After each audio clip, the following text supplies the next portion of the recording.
ഒയ്യാരത്ത് ചന്തുമേനോന്റെ ഇന്ദുലേഖ ഭാഗം 2. ഇന്ദുലേഖ. സുന്ദരികളായിട്ടുള്ള നായികമാരെ വർണ്ണിക്കുന്നതിനുള്ള സാമർഥ്യം ഒട്ടും എനിക്കില്ലെന്ന് ഈ അധ്യായം എഴുതേണ്ടി വരുമെന്നോർത്തപ്പോൾ എനിക്കുണ്ടായ ഭയം എന്നെ നല്ലവണ്ണം മനസ്സിലാക്കിയിരിക്കുന്നു. എന്നാലും നിവൃത്തിയില്ലല്ലോ, കഴിയും പോലെ പറയുക എന്നേ വരൂ.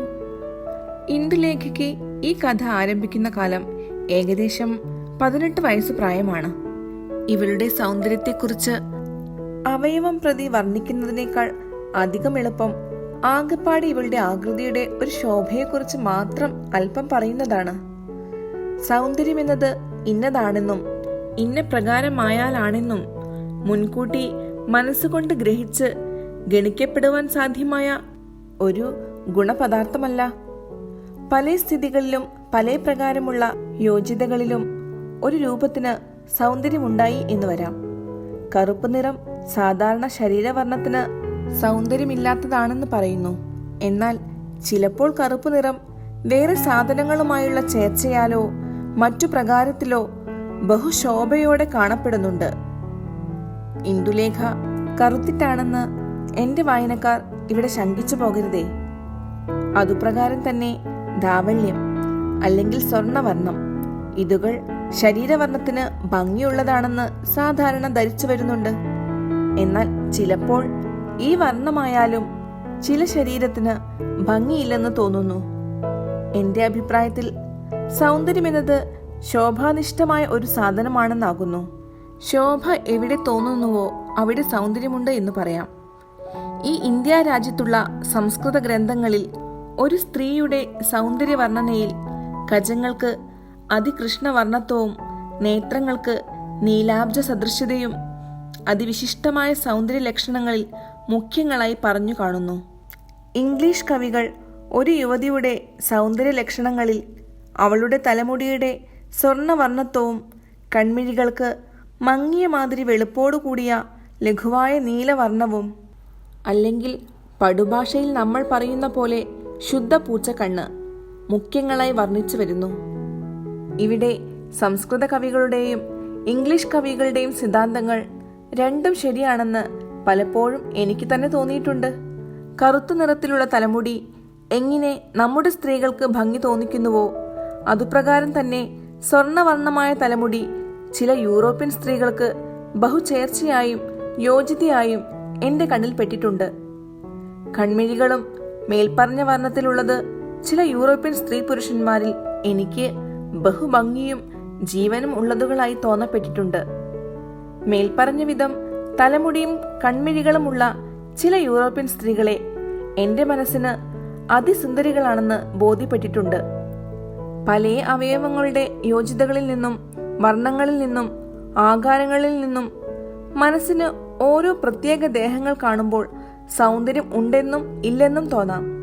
അതുകൊണ്ട് സാധാരണയായി ഒരു സ്ത്രീക്ക് സൗന്ദര്യം ഇന്നിന്ന പ്രകാരത്തിൽ അവയവങ്ങളും വർണ്ണവുമായാൽ ഉണ്ടാവുമെന്ന് മനസ്സുകൊണ്ട് മുൻകൂട്ടി ഗണിച്ചു വെപ്പാൻ പാടില്ലാത്ത ഒരു സാധനമാണെന്ന് ഞാൻ വിചാരിക്കുന്നു. ചില സ്ത്രീകളെ ആപാത ചൂടം നോക്കിയാൽ ഒരവയവത്തിനും പ്രത്യേക ദോഷാരോപണം ചെയ്യുവാൻ പാടുണ്ടാകയില്ലെങ്കിലും ആകപ്പാടെ നോക്കിയാൽ മനസ്സിന് അശേഷം കൗതുകം തോന്നാതെ വരാം. ചില സ്ത്രീകൾക്ക് അവയവങ്ങൾ പ്രത്യേകമായി സൂക്ഷിച്ചു നോക്കിയാൽ ധാരാളം ദോഷം പറവാനുണ്ടായിരുന്നാലും ആകപ്പാടെ അവരെ കണ്ടാൽ കൗതുകം തോന്നും. എന്നാൽ ഒരു സ്ത്രീക്ക് സൗന്ദര്യമുണ്ട്, ഒരു സ്ത്രീ സുന്ദരി എന്ന് ഞാൻ പറയണമെങ്കിൽ അവളുടെ അവയവങ്ങൾ പ്രഥമ ദൃഷ്ടത്തിലും പിന്നെ സാവധാനത്തിൽ സൂക്ഷിച്ച് ആലോചിച്ച് നോക്കിയാലും ഒരുപോലെ അതികോമളമായി മനോഹരങ്ങളായിരിക്കണം. പിന്നെ ആകപ്പാടെ സർവ അവയവങ്ങളും ഒന്നായി ചേർത്ത് നോക്കിയാൽ അതിയായുള്ള ഒരു ശോഭ തോന്നണം. കാണുന്ന ക്ഷണത്തിൽ മനസ്സിനെ എങ്ങനെ മോഹിപ്പിക്കുന്നുവോ അതുപോലെ തന്നെ എല്ലായ്പ്പോഴും എത്ര നേരമെങ്കിലും നോക്കിയാലും മനസ്സിന് കണ്ടതുപോലെന്നുള്ള മോഹം ഉണ്ടാക്കിച്ചുകൊണ്ടേയിരിക്കണം. അങ്ങനെയുള്ള സ്ത്രീയെ ഞാൻ സുന്ദരി എന്ന് പറയും. ഇന്ദുലേഖ അങ്ങനെയുള്ള സ്ത്രീകളിൽ അഗ്രഗണ്യായിരുന്നു. ഇന്ദുലേഖയുടെ ദേഹത്തിന്റെ വർണ്ണത്തെക്കുറിച്ച് ഞാൻ ഒന്നു മാത്രം പറയാം. അരയിൽ നേമമുടുക്കുന്ന കസവ് തുണിയുടെ വക്കിനുള്ള പൊൻകസവ് കര മധ്യപ്രദേശത്ത് പട്ടയുടെ മാതിരി ആവരണമായി നിൽക്കുന്നത് കസവാണെന്ന് തിരിച്ചറിയണമെങ്കിൽ കൈകൊണ്ട് തൊട്ടു നോക്കണം. ശരീരത്തിന്റെ വർണ്ണം പൊൻകസവിന്റെ സവർണമാകയാൽ കസവ് എവിടെ അവസാനിച്ചു, ശരീരം എവിടെ തുടങ്ങി എന്ന് കാഴ്ചയിൽ പറവാൻ ഒരുവനും കേവലം സാധിക്കയില്ല. കജങ്ങളുടെ നീലിമയും ദൈർഘ്യവും നിബിഡതയും മാർദ്ദവവും അതിമനോഹരമെന്നേ പറവാനുള്ളൂ. അധരങ്ങൾ ആ വർണ്ണത്തിൽ പക്ഷേ യൂറോപ്യൻ സ്ത്രീകളിൽ അല്ലാതെ കാണാൻ കഴിയുമോ എന്ന് സംശയം.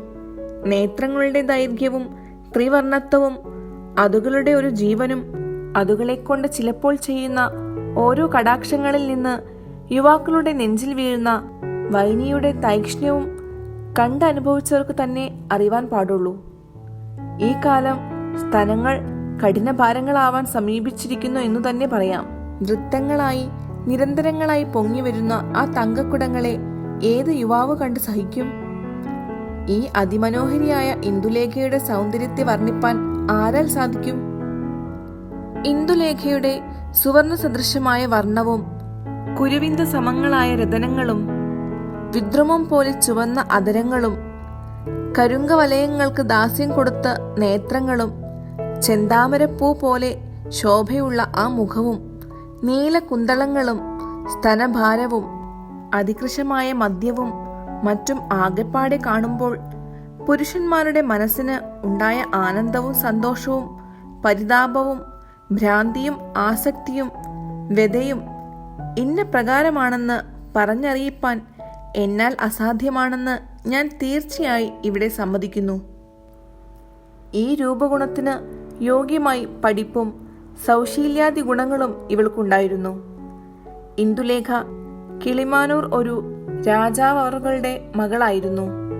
ഇന്ദുലേഖയ്ക്ക് 2.5 വയസ്സ് പ്രായമായപ്പോൾ രാജാവ് സ്വർഗാരോഹണമായി. ഏകദേശം 3 വയസ്സ് പ്രായമായപ്പോൾ തന്റെ വല്യച്ഛൻ പഞ്ചുമേനവന്റെ ജ്യേഷ്ഠപുത്രനും തന്റെ അമ്മാമനും ഇംഗ്ലീഷ്, സംസ്കൃതം, സംഗീതം മുതലായ വിദ്യകളിൽ അതിനിപുണനും ഒരു ദിവാൻ പേഷ്കാരുദ്യോഗത്തിൽ 800 ഉറുപ്പിക ശമ്പളമായിരുന്ന ആളുമായ കൊച്ചു കൃഷ്ണമേനോൻ തന്റെ കൂടെ താൻ ഉദ്യോഗം ചെയ്തിരുന്ന ദിക്കിൽ കൊണ്ടുപോയി 16 വയസ്സുവരെ വിദ്യാഭ്യാസങ്ങൾ ചെയ്യിപ്പിച്ചു. ഇംഗ്ലീഷ് നല്ലവണ്ണം പഠിപ്പിച്ചു. സംസ്കൃതത്തിൽ നാടകാലങ്കാരങ്ങൾ വരെ പഠിപ്പിച്ചു. സംഗീതത്തിൽ പല്ലവി രാഗവിസ്താരം വരെ പാടാനും പിയാനോ, ഫിഡിൽ, വീണ ഇതുകൾ വിശേഷമായി വായിപ്പാനും ആക്കിവെച്ചു. പിന്നെ ചില്ലറയായി സ്ത്രീകളെ യൂറോപ്പിൽ അഭ്യസിപ്പിക്കുന്ന തുന്നൽ, ചിത്രം മുതലായതുകളിലും തന്റെ അതിമനോഹരിയായ മരുമകൾക്ക് പരിചയം വരുത്തി. ബിലാത്തിയിൽ ഒരു ഇംഗ്ലീഷ് സ്ത്രീയെ അഭ്യസിപ്പിക്കുന്നത് വിധമുള്ള പഠിപ്പും അറിവുകളും സമ്പ്രദായങ്ങളും ഇന്ദുലേഖയ്ക്ക് ഉണ്ടാക്കി വെക്കണമെന്നുള്ള ആഗ്രഹം മഹാനും അതിബുദ്ധിശാലിയുമായിരുന്ന ആ കൊച്ചു കൃഷ്ണമേനോന് ഇന്ദുലേഖയുടെ 16-ാം വയസ്സിനകത്ത് സാധിപ്പാൻ കഴിയുന്നിടത്തോളം സാധിച്ചു എന്ന് തന്നെ പറയാം. എന്നാൽ ഭാഗ്യം കേവലം ഒരിടത്തും സമ്പൂർത്തിയായി എന്ന് പറവാൻ മനുഷ്യന് സാധിക്കില്ലല്ലോ. ഇന്ദുലേഖയുടെ 16-ാമത്തെ വയസ്സ് അവസാനിച്ചതോടുകൂടി കൊച്ചു കൃഷ്ണമേനോന്റെ കാലവും അവസാനിച്ചു.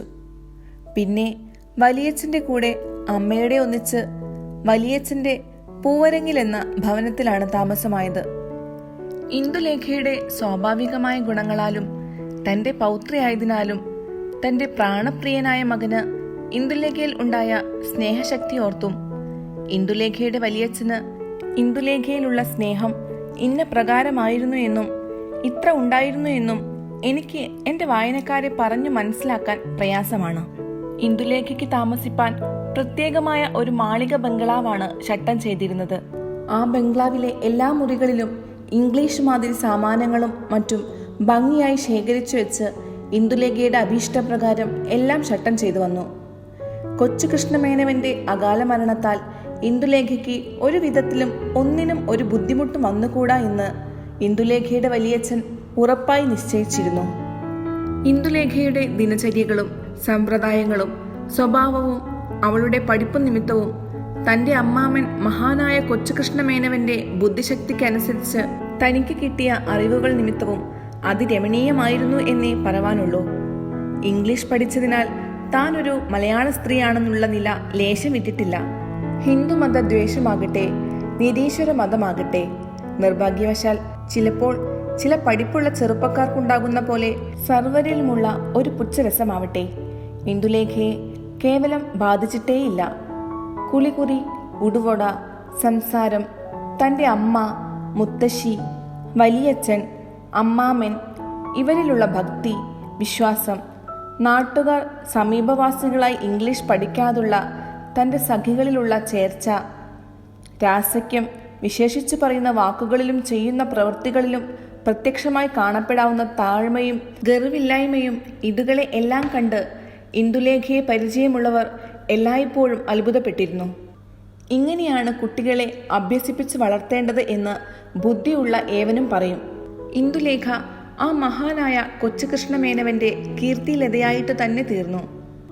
ഇന്ദുലേഖയുടെ നേമത്തെ ആഭരണങ്ങൾ വളരെ ചുരുങ്ങിയ മാതിരിയാണ്. ആഭരണങ്ങൾ അമ്മാമൻ കൊച്ചുകൃഷ്ണമേനോൻ കൊടുത്തതും അമ്മയുടെ വകയായി തൻ്റെ അച്ഛൻ കൊടുത്തത് തനിക്ക് കിട്ടിയതും വലിയച്ഛൻ കൊടുത്തതും കൂടി അനവധി ഉണ്ട്. എന്നാൽ ഇന്ദുലേഖ ഈ ആഭരണങ്ങളിൽ അത്ര പ്രിയമുള്ള ഒരു കുട്ടിയല്ലായിരുന്നു. വിശേഷ ദിവസങ്ങളിൽ വല്ല ആഭരണങ്ങളും വിശേഷവിധിയായി കെട്ടണമെങ്കിൽ അമ്മയുടെയോ മുത്തശ്ശിയുടെയോ വലിയച്ഛൻ്റെയോ കഠിന നിർബന്ധം വേണം. കാതിൽ കൊത്തുള്ള തോടകളും കഴുത്തിന്റെ മധ്യത്തിൽ ഉരുണ്ട ഒരു സ്വർണ്ണ നൂലിന്മേൽ ചെറിയ ഒരു പതക്കവും അതിനു ചുവടെ ഒരു പരന്ന സ്വർണ്ണ നൂലിന്മേൽ നല്ല വിലയുള്ള വൈരവും പച്ചരത്നവും ചുവപ്പ് രത്നവും കൊണ്ട് വേല ചെയ്ത ഒരു പതക്കവും, കൈകളിൽ തഞ്ചാവൂരിൽ കിഴക്കൻ സമ്പ്രദായത്തിൽ വേല ചെയ്ത ഓരോ പൂട്ടുവളയും, കൈവിരലുകളിൽ സ്വൽപ്പ മോതിരങ്ങളും മാത്രമാണ് നേമം പെരുമാറുന്ന ആഭരണങ്ങൾ. എന്നാൽ ആഭരണങ്ങളിൽ അത്ര അധികം പ്രീതിയില്ലെങ്കിലും ഇന്ദുലേഖയ്ക്ക് വസ്ത്രങ്ങളെ വളരെ താല്പര്യമാണ്. വിശേഷമായ എഴയും കസവുമുള്ള ഒന്നരയും മേൽമുണ്ടും ദിവസം നിത്യവെള്ളയായി കുളിക്കുമ്പോഴും വൈകുന്നേരം മേൽ കഴുകുമ്പോഴും തയ്യാർ വേണം. കുജപ്രദേശങ്ങൾ എല്ലായ്പ്പോഴും ധവളമായ ഒരു കസവ് മേൽമുണ്ട് കൊണ്ട് മറച്ചിട്ടേ കാണാറുള്ളൂ. ഇങ്ങനെയാണ് നിയമമായുള്ള ഉടുപ്പ്. ഇന്ദുലേഖ എന്ന പേര് ഈ കഥയിലുള്ള മറ്റു സ്ത്രീകളുടെ പേരുമായി നോക്കുമ്പോൾ പക്ഷേ കുറെ അയോഗ്യമായിരിക്കുന്നു എന്ന് എന്റെ വായനക്കാർ വിചാരിക്കുമായിരിക്കാം. പേര് ഇങ്ങനെ വിളിച്ചു വന്നത് കൊച്ചുകൃഷ്ണമേനവനാണ്. കുട്ടിക്ക് ജാതകത്തിൽ വെച്ച പേര് മാധവി എന്നായിരുന്നു. എന്നാൽ കുട്ടിയുടെ അതിലളിതമായ സ്വരൂപത്തിന്റെ അവസ്ഥയ്ക്ക് ഇന്ദുലേഖ എന്ന പേർ വിളിക്കണമെന്ന് കൊച്ചുകൃഷ്ണമേനോൻ നിശ്ചയിച്ച് അങ്ങനെ വിളിച്ചു വന്നതാണ്. എന്നാൽ ഇവളെ നമ്മുടെ ഈ കഥ തുടങ്ങുന്ന കാലം മാധവി എന്ന് ഒരാൾ മാത്രം വിളിച്ചു വന്നു. അത് മാധവനായിരുന്നു. ഇത്ര സുന്ദരനും രസികനും വിദ്വാനും സമർത്ഥനും തൻ്റെ വലിയച്ഛൻ്റെ മരുമകനുമായ മാധവനും ഇന്ദുലേഖയുമായി അന്യോന്യം സ്നേഹിക്കാതിരിപ്പാൻ നിവൃത്തിയില്ലെന്ന് ഞാൻ പറയേണ്ടതില്ലല്ലോ. ഈ കഥ തുടങ്ങുന്ന കാലത്ത് ഇവർ അന്യോന്യം അന്ധകരണ വിവാഹം കഴിച്ചു വെച്ചിരിക്കുന്നു എന്നു തന്നെ പറയാം. പ്രകൃതം നിസർഗമധുരമാണെങ്കിലും ഇന്ദുലേഖയുടെ ഹിതത്തിനോ ഇഷ്ടത്തിനോ വിരോധമായി പറവാൻ ആ വീട്ടിൽ ആർക്കും ശക്തി ഉണ്ടായില്ല. ഇവളുടെ തന്റേടവും നിലയും ആ വിധമായിരുന്നു. എന്നാൽ ഇന്ദുലേഖയുടെ പ്രവൃത്തിയിലോ ഇരിപ്പിലോ ഒരാൾക്കും ഒരു ദോഷം പറവാൻ ഉണ്ടായിരുന്നില്ല. ഈ കഥ തുടങ്ങുന്ന കാലത്ത് ഇന്ദുലേഖയും മാധവനും അന്യോന്യം അന്ധകരണ വിവാഹം ചെയ്തു വെച്ചിരിക്കുന്നു എന്ന് സമഷ്ടിയായി പറഞ്ഞാൽ മതിയാകുമോ എന്ന് ഞാൻ സംശയിക്കുന്നു. ഇവർക്ക് അന്യോന്യം അനുരാഗം ഉണ്ടാവാതിരിക്കാൻ പാടില്ലെന്ന് എന്റെ വായനക്കാർ ഊഹിക്കും. എന്നാൽ ഈ സംഗതിയെ ഊഹിച്ച് നിശ്ചയിപ്പാൻ വിടുന്നതിനേക്കാൾ ചുരുക്കത്തിൽ സ്പഷ്ടമായി ഇവിടെ പറയുന്നതാണ് നല്ലത് എന്ന് ഞാൻ വിചാരിക്കുന്നു. അതുകൊണ്ട് അല്പം പൂർവകഥാപ്രസംഗം ചെയ്യുന്നു.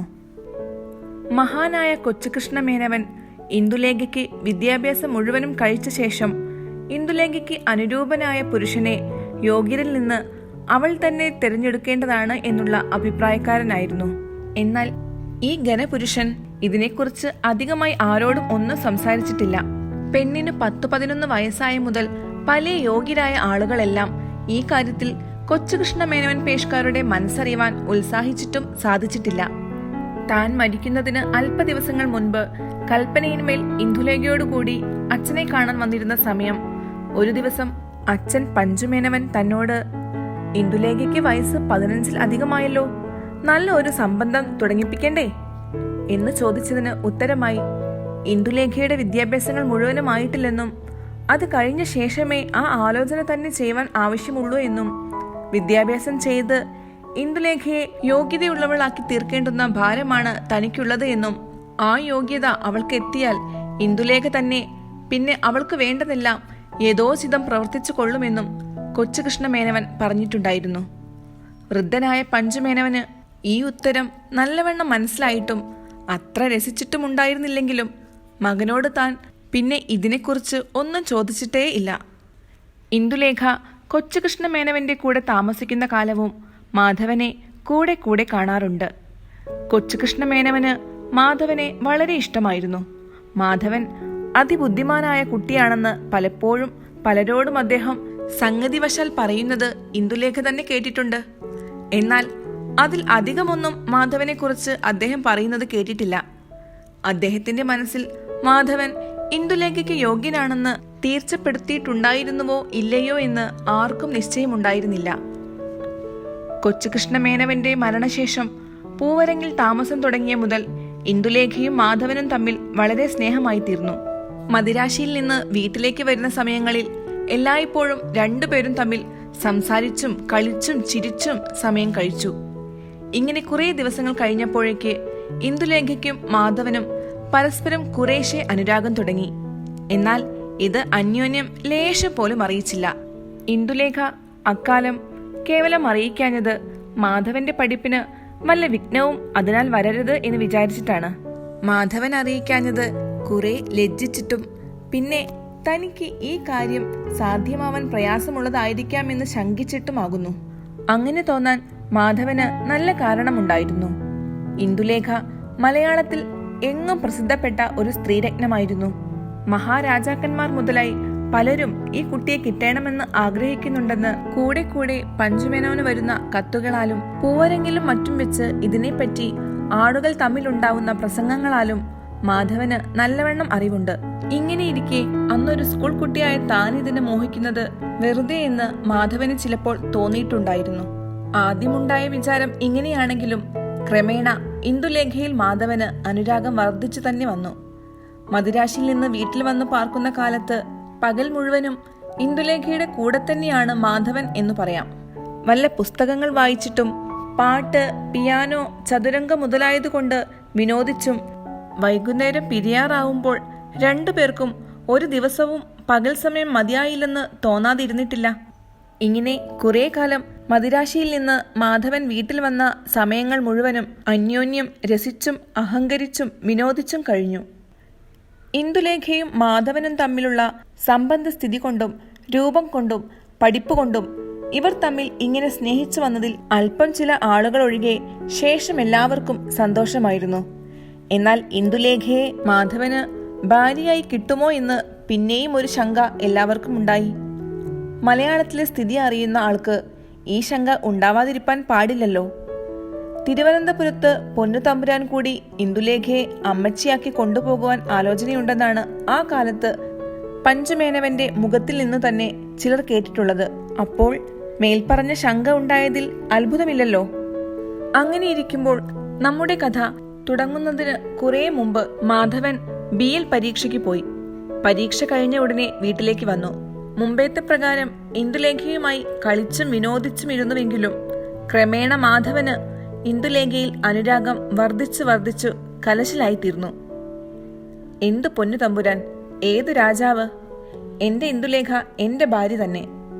അങ്ങനെയല്ലെങ്കിൽ പിന്നെ ഞാൻ ജീവിച്ചിരിക്കുകയില്ല എന്നു മനസ്സിൽ ഉറച്ചു തുടങ്ങി.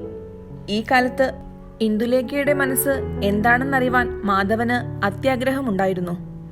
ഇന്ദുലേഖയ്ക്ക് മാധവനോട് അങ്ങോട്ട് ഇങ്ങോട്ടുള്ളതിനേക്കാൾ പക്ഷേ അധികം അനുരാഗം ഉണ്ടായിരുന്നുവെങ്കിലും ഇന്ദുലേഖ മാധവനോട് ഇതിനെക്കുറിച്ച് യാതൊരു പ്രകാരവും നടിച്ചില്ല. കളി, ചിരി, പാട്ട് മുതലായത് കൂടാതെ എല്ലായ്പ്പോഴും അതിലധികം ഒന്നും ഇന്ദുലേഖയുടെ പ്രകൃതങ്ങളിൽ നിന്ന് മാധവന് അറിയാൻ കഴിഞ്ഞില്ല. മാധവൻ അല്പം പ്രസരിപ്പുള്ള കുട്ടിയാകിയാൽ മാധവന്റെ മനസ്സിന്റെ ചേഷ്ടകൾ ഈയിടെ കുറേശ്ശെ പുറത്ത് കാണാറായി തുടങ്ങി. അതിനൊന്നും ഇന്ദുലേഖ അശേഷം വിരോധവും വിമുഖതയും ഭാവിക്കയില്ല. എങ്കിലും തന്റെ അനുരാഗ ചേഷ്ടകളെല്ലാം മാധവനിൽ നിന്ന് കേവലം മറച്ചു വെച്ചിരുന്നു. അങ്ങനെ ഇരിക്കുമ്പോൾ ഒരു ദിവസം മാധവനും ഇന്ദുലേഖയും കൂടി ചതുരംഗം കളിച്ചുകൊണ്ടിരിക്കെ മാധവൻ താൻ വെക്കേണ്ട കരു കയ്യിലെടുത്ത് ഇന്ദുലേഖയുടെ മുഖത്തേക്ക് അസംഗതിയായി നോക്കിക്കൊണ്ട് കളിക്കാതെ നിന്നു. ഇന്ദുലേഖ: എന്താണ് കളിക്കാത്തത്? കളിക്കരുതേ. മാധവൻ: കളിക്കാൻ എനിക്കിന്ന് അത്ര രസം തോന്നുന്നില്ല. ഇന്ദുലേഖ: ഈയിടെ കളി കുറെ അമാന്തമായിരിക്കുന്നു. പക്ഷേ പരീക്ഷയുടെ കാര്യം അറിയാത്ത സുഖക്കേട് കൊണ്ടായിരിക്കാം. അതിനെക്കുറിച്ച് ഇപ്പോൾ വിചാരിച്ചിട്ട് ഒരു സാധ്യവുമില്ലല്ലോ. മനസ്സിന് വെറുതെ സുഖക്കേടുണ്ടാക്കരുതേ. മാധവൻ: പരീക്ഷയുടെ കാര്യം ഞാൻ വിചാരിച്ചിട്ടേയില്ല.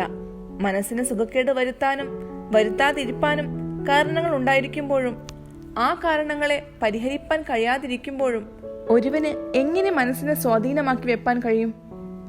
ഇന്ദുലേഖ: മനസ്സിനെ സ്വാധീനമാക്കി വെക്കണം. അതാണ് ഒരു പുരുഷന്റെ യോഗ്യത. മാധവൻ: സ്ത്രീയുടെ യോഗ്യതയോ? ഇന്ദുലേഖ: ഒരു സ്ത്രീ ഇപ്പോൾ മനസ്സിന് സുഖക്കേട് തോന്നി കളിപ്പാൻ രസമില്ലെന്ന് പറഞ്ഞില്ല. മാധവനല്ലേ കളിപ്പാൻ ഇന്ന് അത്ര രസം തോന്നുന്നില്ലെന്ന് പറഞ്ഞത്? മാധവൻ: പക്ഷേ ഇന്ദുലേഖ മനസ്സിനെ സ്വാധീനമാക്കി വെച്ചിട്ടുണ്ടായിരിക്കാം. ഇന്ദുലേഖ: ഞാനത് പരീക്ഷിച്ചിട്ടില്ല. സ്വാധീനമല്ലാതെ തോന്നുമ്പോഴല്ലേ ഈ പരീക്ഷ ചെയ്യേണ്ടത്. സ്വാധീനമല്ലെന്ന് ഇതുവരെ എനിക്ക് തോന്നിയിട്ടില്ല. അങ്ങനെ തോന്നാൻ സംഗതി ഉണ്ടായിട്ടില്ല. മാധവൻ: മനസ്സ് ഇന്ന് ഇച്ഛിക്കുന്നത് സകലവും സാധിച്ചുകൊണ്ടിരിക്കുമ്പോൾ മനസ്സ് നിമിത്തം ഉപദ്രവം ഉണ്ടാവാൻ ഇടയില്ല. ഇന്ദുലേഖയ്ക്ക് അങ്ങനെ സകലവും സാധിച്ചുകൊണ്ടിരിക്കുന്നതിനാലായിരിക്കും മനസ്സിനെ പരീക്ഷിപ്പാൻ ഇടയാവാഞ്ഞത്. ഇന്ദുലേഖ: എന്റെ മനസ്സ് സാധ്യമല്ലാത്തതിൽ ആഗ്രഹിക്കാറില്ല. ഇത് എന്റെ മനസ്സിന് സ്വതസിദ്ധമായ ഒരു ഗുണമാണെന്ന് അറിഞ്ഞു ഞാൻ സന്തോഷിക്കുന്നു. അതുകൊണ്ട് മാധവൻ പറഞ്ഞത് ശരി തന്നെ. എന്റെ മനസ്സ് വ്യാപരിക്കുന്നതിൽ ഒന്നിലും എനിക്ക് വ്യസനിപ്പാൻ ഇടയുണ്ടായിട്ടില്ല. മാധവൻ: അങ്ങനെ എല്ലായ്പ്പോഴും വരുമോ? അങ്ങനെ വന്നാൽ തന്നെ അത് മനസ്സിനെ സ്വാധീനമാക്കിയിട്ടല്ലേ? ഇന്ദുലേഖ: അല്ല, മനസ്സിനെ സ്വാധീനമാക്കണമെങ്കിൽ അതിന് വേറെ ചില സാധനങ്ങളെ ഉപയോഗിച്ചിട്ട് വേണം. ധൈര്യം, ക്ഷമ മുതലായ സാധനങ്ങളെ ഉപയോഗിച്ചിട്ട് വേണം മനസ്സിനെ സ്വാധീനമാക്കാൻ. അങ്ങനെയുള്ള സാധനങ്ങളെ ഒന്നും ഉപയോഗിക്കാതെ തന്നെ എന്റെ മനസ്സ് സ്വസ്ഥതയിൽ നിൽക്കുന്നുണ്ടല്ലോ. അതുകൊണ്ട് എന്റെ മനസ്സിന്റെ സ്വസ്ഥത അതിന് സഹജമായ ഒരു ഗുണമാണെന്ന് ഞാൻ വിചാരിക്കുന്നു. മാധവൻ: ഇന്ദുലേഖയ്ക്ക് ക്ഷണസാധ്യമല്ലാത്ത യാതൊരു കാര്യത്തിലും ഇന്ദുലേഖയുടെ മനസ്സ് ഇതുവരെ വ്യാപരിച്ചിട്ടില്ലേ? ഇന്ദുലേഖ: ഇല്ലെന്നാണ് എനിക്ക് തോന്നുന്നത്. എന്നാൽ ക്ഷണസാധ്യമെന്ന് മാധവൻ പറഞ്ഞതിന്റെ അർത്ഥം എനിക്ക് മനസ്സിലായില്ല.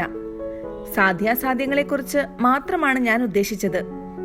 മാധവൻ: ഞാൻ ദൃഷ്ടാന്തം പറയാം. ഇപ്പോൾ ഇന്ദുലേഖ അതിമനോഹരമായും അതിപരിമളത്തോടു കൂടിയും ഇരിക്കുന്ന ഒരു പുഷ്പത്തെ കാണുന്നു. അതിനെ കാണുമ്പോൾ ആ പുഷ്പത്തെ നിഷ്പ്രയാസേന കിട്ടാൻ തരമില്ലെന്ന അറിവുണ്ടെങ്കിലും ഉടനെ അതിനെ തന്റെ കയ്യിലെടുത്ത് അതിന്റെ പരിമളത്തെ അനുഭവിക്കണമെന്ന ഒരു മനസ്സ് അല്ലെങ്കിൽ ആഗ്രഹം ഇന്ദുലേഖയ്ക്ക് ഉണ്ടാവുന്നില്ലേ? അത് അപ്പോൾ തന്നെ സാധ്യമാണെങ്കിലേ ഉണ്ടാവുന്നുള്ളൂ. അതല്ല സാധ്യമോ അസാധ്യമോ, ക്ഷണസാധ്യമോ വിളംബ സാധ്യമോ എന്നുള്ള ആലോചന കഴിഞ്ഞിട്ട് മാത്രമോ പുഷ്പത്തെപ്പറ്റി ആഗ്രഹം ഉണ്ടാവുന്നത്?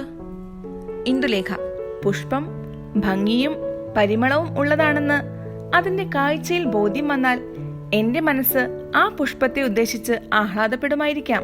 അത് എടുപ്പാൻ യോഗ്യവും സാധ്യവുമാണെന്ന് കൂടി ബോധ്യമാവുന്നതിനു മുൻപ് അതെടുത്ത് കയ്യിൽ വെക്കണമെന്നുള്ള ആഗ്രഹം എനിക്കുണ്ടാവുകയില്ല. അതാണ് എന്റെ മനസ്സിന് ഒരു ഗുണം ഞാൻ കാണുന്നത്.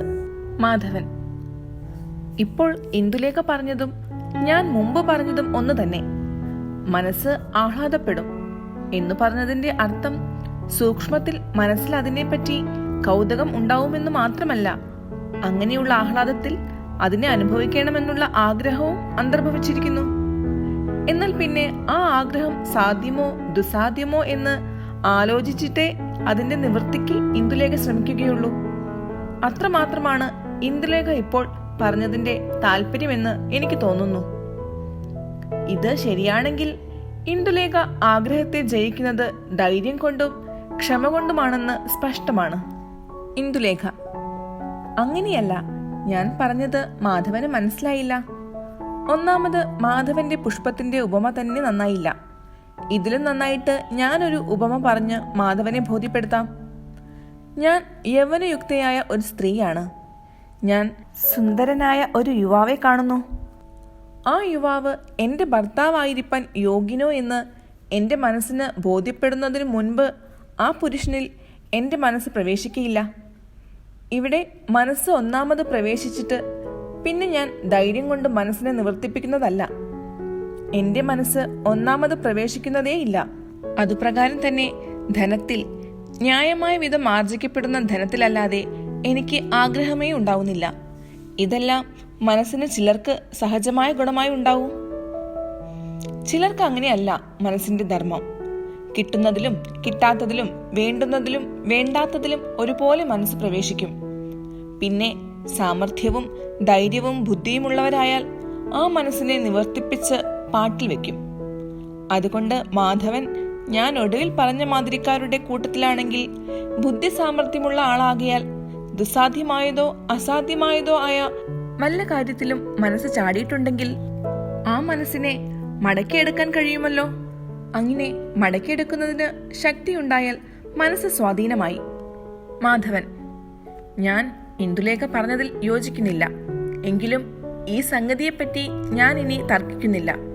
എനിക്ക് മുമ്പത്തെ പോലെ ഇന്ദുലേഖയുമായി തർക്കിച്ചുകൊണ്ടിരിക്കാൻ മനസ്സിന് സുഖമില്ല. ഇന്ദുലേഖ: ഞാൻ വിചാരിച്ചു ചതുരംഗം കളിക്കാനേ രസമില്ലാതായിട്ടുള്ളൂ എന്ന്. ഇപ്പോൾ എന്നോട് സംസാരിക്കാനും രസമില്ലെന്ന് കേട്ടത് ആശ്ചര്യം. മാധവൻ: എന്തിനാണ് ഇങ്ങനെയെല്ലാം പറയുന്നത്? ഞാൻ മഹാ ഒരു നിർഭാഗ്യവാനാണെന്ന് തോന്നുന്നു. വൃഥ മനഖേദമുണ്ടാവുന്നത് നിർഭാഗ്യമല്ലേ? ഇന്ദുലേഖ: ആ ഖേദത്തെ പരിഹരിപ്പാൻ ശക്തിയില്ലാതെ പോകുന്നത് നിർഭാഗ്യം. മാധവൻ: ആ ഖേദം എങ്ങനെയാണ് പരിഹരിക്കേണ്ടത് എന്ന് ഇന്ദുലേഖ പറഞ്ഞു തന്നാൽ വലിയ ഉപകാരമായിരുന്നു. ഇന്ദുലേഖ: ഖേദം എന്താണെന്നറിഞ്ഞാൽ ഞാൻ പരിഹരിക്കാൻ നോക്കാം എന്ന് പറഞ്ഞ് ഒന്ന് ചിരിച്ചു. മാധവൻ: ഖേദം എന്താണെന്ന് ഞാൻ പറയാം. ഇന്ദുലേഖ: കളിക്കൂ, മാധവന്റെ കുതിരയെ ഞാൻ വെട്ടാൻ പോകുന്നു. കരു കയ്യിൽ പിടിച്ച് ഖേദം എന്ന് പറഞ്ഞ് മേൽപോട്ട് നോക്കിയത് മതി. കളിക്കൂ, കുതിരയെ രക്ഷിക്കാൻ കഴിയുമോ? കാണട്ടെ മിടുക്ക്. മാധവൻ: വരട്ടെ, ഞാൻ ഇപ്പോൾ കളിക്കുന്നില്ല. കളിച്ചാൽ ശരിയാവുകയില്ല. ഞാൻ ഈ കോച്ചിന്മേൽ കുറെ കിടക്കട്ടെ എന്നു പറഞ്ഞ് കരു മേശമേൽ തന്നെ വെച്ച് മാധവൻ കോച്ചിന്മേൽ പോയി കിടന്നു. ഇന്ദുലേഖ അവിടുന്ന് ചിരിച്ചും കൊണ്ട് എഴുന്നേറ്റ് ശാകുന്തള നാടകം ബുക്കെടുത്ത് ഒരു കസേലമേൽ ഇരുന്ന് വായിച്ചു തുടങ്ങി. മാധവൻ: എന്താണ് ആ പുസ്തകം? ഇന്ദുലേഖ: ശാകുന്തളം. മാധവൻ: എവിടെയാണ് വായിക്കുന്നത്? ഇന്ദുലേഖ: എന്താണ്, ഉറക്കെ വായിക്കണോ? മാധവൻ: വായിക്കൂ. ഇന്ദുലേഖ ഒരു ശ്ലോകം വായിക്കുന്നു. മാധവൻ: ശിവ ശിവ, ഇങ്ങനെ ഒന്ന് കണ്ടിരുന്നാൽ എന്റെ വ്യസനം തീർന്നിരുന്നു. ഇന്ദുലേഖ: ശകുന്തളയെ എങ്ങനെ ഇനി കാണാൻ കഴിയും? ശകുന്തളയെ മനസ്സിൽ നന്നായിട്ട് വിചാരിച്ച് കണ്ണ് മുറുക്കി അടച്ചു കിടന്നോളൂ. എന്നാൽ ഒരു സമയം സ്വപ്നമെങ്കിലും കാണാമായിരിക്കാം. മാധവൻ: ഇന്ദുലേഖ വളരെ സുന്ദരിയാണെങ്കിലും വിദുഷിയാണെങ്കിലും ഇന്ദുലേഖയുടെ മനസ്സ് വളരെ കഠിനമുള്ള മാതിരിയാണെന്ന് ഞാൻ വിചാരിക്കുന്നു. ഇന്ദുലേഖ: അതെ, എന്റെ മനസ്സ് വളരെ കഠിനമാണ്. ആട്ടെ, ശാകുന്തളത്തിൽ ഇനി ഒരു ശ്ലോകം ചൊല്ലട്ടെ.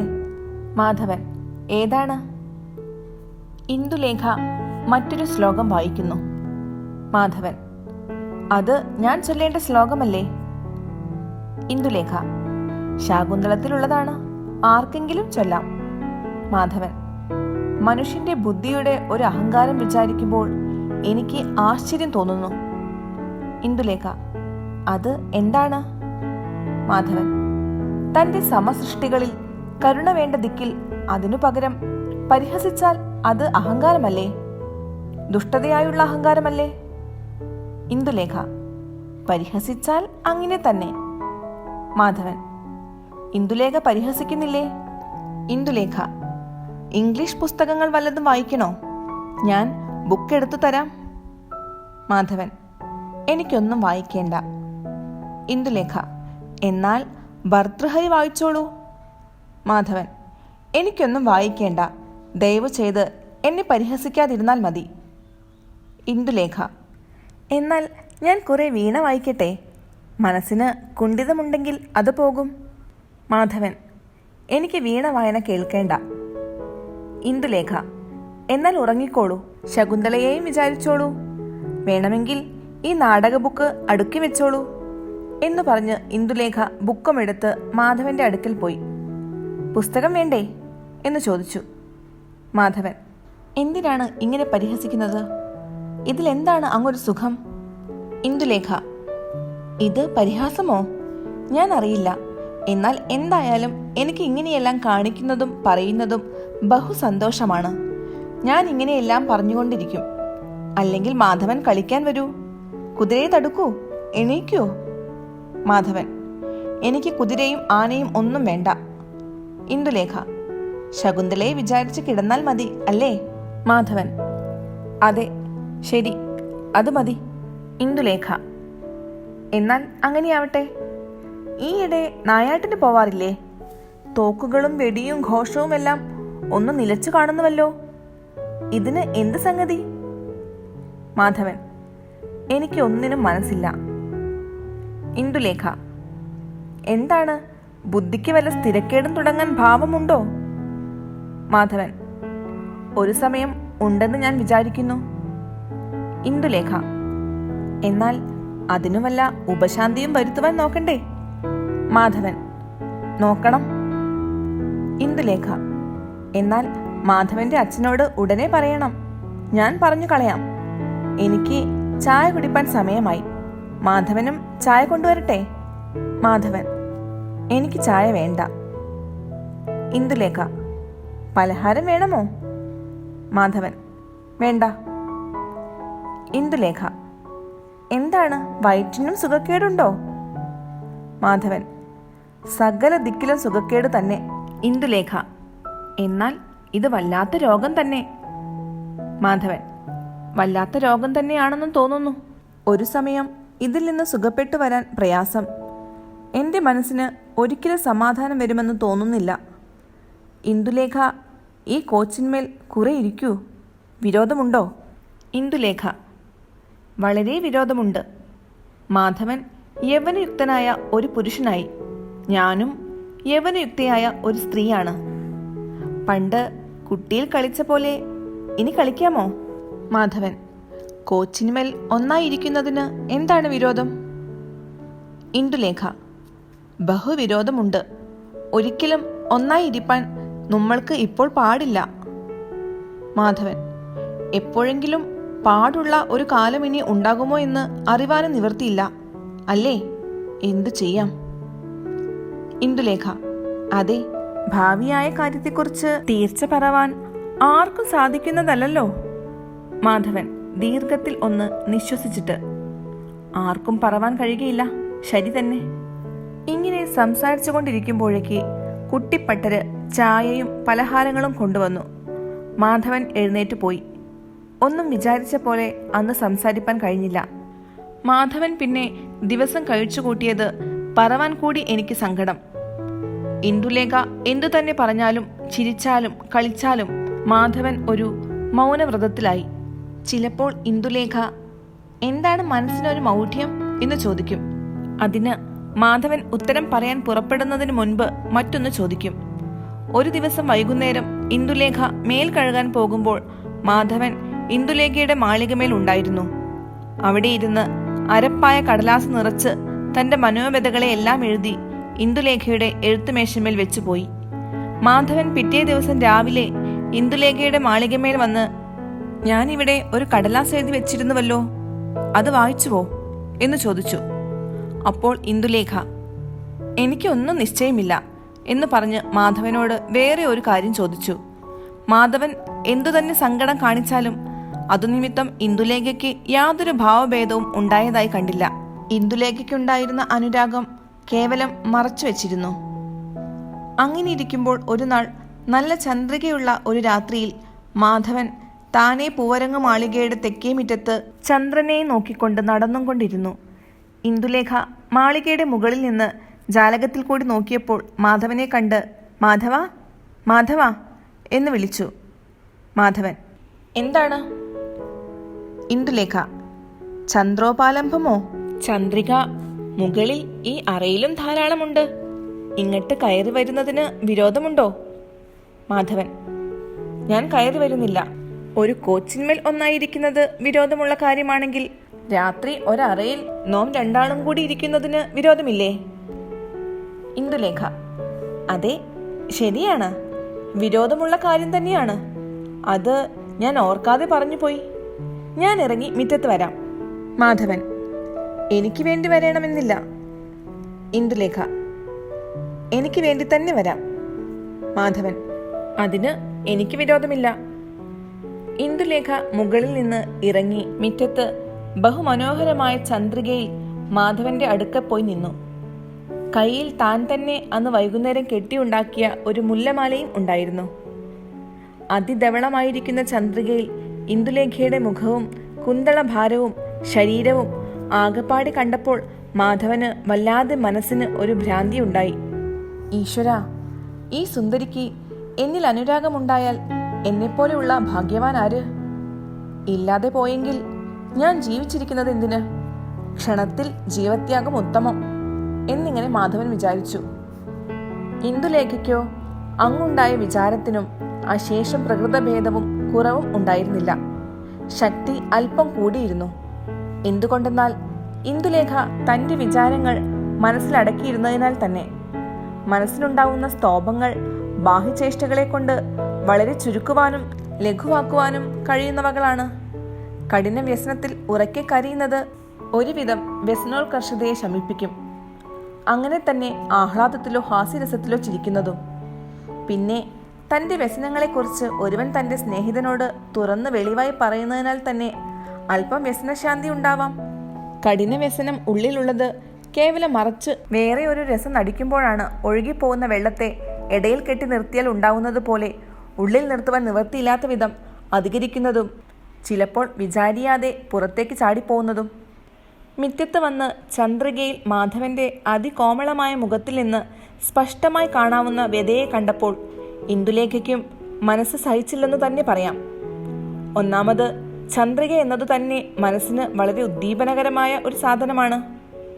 അങ്ങനെയുള്ള ചന്ദ്രികയെങ്കിൽ മാധവനെപ്പോലെ തന്നോടും തനിക്കും കഠിനമായ അനുരാഗം അന്യോന്യമുള്ള അതിസുന്ദരനായ ഒരു യുവാവെ താനെ അടുത്ത് കാണുമ്പോൾ ഇന്ദുലേഖയ്ക്ക് കഠിനമായ വ്യത ഉണ്ടായി എന്ന് പറയേണ്ടതില്ലല്ലോ. ഇങ്ങനെയെല്ലാം ഉണ്ടായി എങ്കിലും തന്റെ ബുദ്ധിസാമർഥ്യം കൊണ്ടും ക്ഷമയാലും ധൈര്യത്താലും ഇന്ദുലേഖ തന്റെ മനോവ്യതയെ ലേശം പുറത്തു കാട്ടാതെ തന്നെ നിന്നു. കുറെ നേരം രണ്ടാളും അന്യോന്യം ഒന്നും പറയാതെ ചന്ദ്രനെ നോക്കിക്കൊണ്ട് നിന്നു. പിന്നെ ഇന്ദുലേഖ ഒരു ശ്ലോകം ചൊല്ലി. മാധവൻ: ഈ ശ്ലോകം ഉണ്ടാക്കിയ ആൾ ചന്ദ്രന്റെ ഗുണങ്ങളെക്കുറിച്ച് എല്ലാം ശരിയായി അറിയുന്നു എന്ന് ഞാൻ വിചാരിക്കുന്നില്ല. ഇന്ദുലേഖ: അതെന്താണ്? മാധവൻ: മൃഗദൃശാം മാനം സമുന്മൂലയൻ എന്നു പറഞ്ഞ ഗുണം ശരിയായി ഉള്ളതാണെങ്കിൽ അതിപ്പോൾ കാണണ്ടേ? ഇന്ദുലേഖ ചിരിച്ചും കൊണ്ട്: എന്നാൽ വേറെ ഒരു ശ്ലോകം ചൊല്ലാം. ഇന്ദുലേഖ ശ്ലോകം ചൊല്ലുന്നു. മാധവൻ: മാരനാരാജങ്ങൾ സ്ത്രീകളിൽ കുറെ കാലമായി പ്രയോഗിച്ചു വരാറില്ലെന്ന് തോന്നുന്നു. ഇന്ദുലേഖ: സ്ത്രീകൾ സാധുക്കളല്ലേ, ഭീരുക്കളല്ലേ? കാമദേവന് ദയ തോന്നി വേണ്ടെന്ന് വെച്ചുമായിരിക്കാം. മാധവൻ: എന്നാൽ ആ കാമദേവൻ മഹാദുഷ്ടൻ എന്ന് മാത്രമല്ല, ഒരു വിഡ്ഢി കൂടിയാണെന്ന് ഞാൻ പറയും. സ്ത്രീകളിൽ ദയ കൊണ്ട് പ്രയോഗിക്കുന്നില്ലെങ്കിൽ പിന്നെ പുരുഷന്മാരിൽ പ്രയോഗിച്ചിട്ട് എന്താണ് ഒരു സാധ്യം? പുരുഷന്മാരെ പ്രയോജനമില്ലാതെ ഉപദ്രവിക്കുന്നത് എന്തിന്? ഇന്ദുലേഖ: അത് ശരി. എന്നാൽ പുരുഷന്മാരെ ഉപദ്രവിച്ചാൽ അവർ ശക്തന്മാരാകിയാൽ നിവൃത്തിയില്ലാതെ വരുമ്പോൾ സാധുക്കളായ സ്ത്രീകളെ പുരുഷന്മാർ നേരിട്ട് ഉപദ്രവിച്ചോളും എന്ന് വിചാരിച്ചിട്ടായിരിക്കാം കാമദേവൻ ഇങ്ങനെ ചെയ്യുന്നത്. ഇതാ, ഞാനൊരു മുല്ലമാല കൊണ്ടുവന്നിരിക്കുന്നു.